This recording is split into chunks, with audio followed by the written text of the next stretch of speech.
Hi guys, welcome back to my mini vlogs.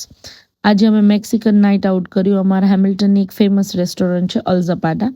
અમે એમાં ગયા હતા. એનું ઇન્ટિરિયર એટલું બ્યુટીફુલ છે. અમે ગયા હતા ત્યારે તો બહુ જ ભીડ હતી. અને આ એનું ઇન્ટિરિયર એટલું નાઇસ છે કે તમને એવું લાગે તમે કોઈ મેક્સિકન કન્ટ્રીમાં આવી અને તમે જમતા હોય સો અહીંયા વેજીટેરિયન ઓપ્શન્સ બહુ મળી જાય છે બિકોઝ અમે પ્યોર વેજીટેરિયન છીએ. સો અમે લોકોએ મેન્યુ જોયું, એના ડ્રિંક્સ મેન્યુ જોયા, અને ડ્રિંક્સ મેન્યુમાં અલગ અલગ મોજીતોઝ બહુ નાઇસ હતા બધા. તો અમે લોકોએ ડ્રિંક્સ ઓર્ડર કર્યું. અમારા હસબન્ડે એક ડ્રિંક મને સજેસ્ટ કર્યું હતું, પાઇનેપલનું, બહુ નાઇસ હતું, અને એમને વોટરમેલન ફ્લેવર લીધી હતી.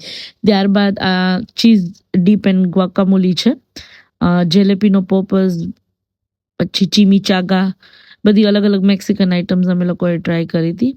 આ મેડમને તો આવાકાડો અને નાચોસ મળી જાય એટલે કંઈ ના જોઈએ. તનિષ્કાની ફેવરેટ વસ્તુ આવાકાડો અને નાચોસ. અને ત્યારબાદ આનું સ્પેશિયલ મેક્સિકન મોઝરેલા ચીઝ જે ડીપ કરીને ખાવાનું હોય, એ ખાવાની બહુ મજા આવે. એકદમ નાઇસ એન્ડ લાઈક વોર્મ હોય. પછી ક્રિસ્પી ટાકોસ ખાતા હતા, અને એનું લાઈવ મ્યુઝિક અને એના વાઇબ્સ ને બધું જોઈને મજા આવે. અહીંયા કોઈ નો બર્થડે હતો તો એ લોકો આખું ગ્રુપ સેલિબ્રેટ કરતું હતું બર્થડે. તો ઇટ વોઝ સો નાઇસ. ત્યારબાદ અમે લોકોએ crispy tacos, jalapeno poppers, cheese dip and guacamole, chimichanga બધું ખાઈને એન્જોય કર્યું. Thank you so much for watching my vlogs. Thank you.